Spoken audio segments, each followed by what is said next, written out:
we were talking about the drug problem in the United States because in his first term, the drug problem really didn't, it was the same when he came into office and when he came out. All right? There wasn't any improvement.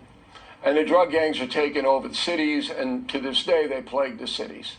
And I did a ABC News special called Drugs, A Plague Upon the Land in the 1980s, where we predicted, and that was a big award-winning thing at ABC News, that this was going to get worse and worse, and the only solution to it was what they do in Singapore, what they do in China and other countries, is that you do not allow people who sell narcotics any quarter at all. I mean, last week they hung 2 guys in Singapore, right? 2 heroin dealers. They don't have a drug problem there.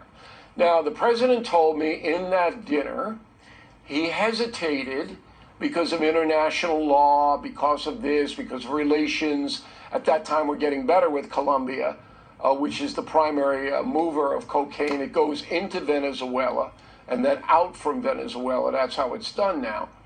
But he goes, I didn't want to rattle Mexico because we had a good relationship with them. And I said, Mr. President, look, it's a simple equation.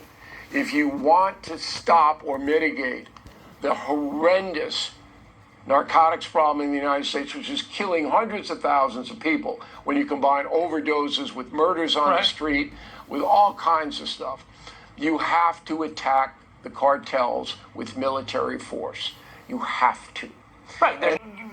I agree with you, right? The only way that you stop this is by attacking the cartels. That's it. There's no again, other it way. makes common sense. So why then are a number of senators, and this has now become a bipartisan issue, so concerned with these strikes? Here it is. I do believe that the Secretary of Defense should be held accountable for giving those kind of orders. If that occurred, that would be very serious, and I agree that would be an illegal act. If there is anyone who needs to answer questions in public and under oath, it is Pete Hegseth. It's hard to believe that 2 people on a raft trying to survive would pose an imminent threat.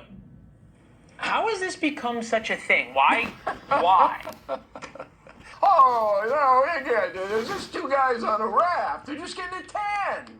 It's okay.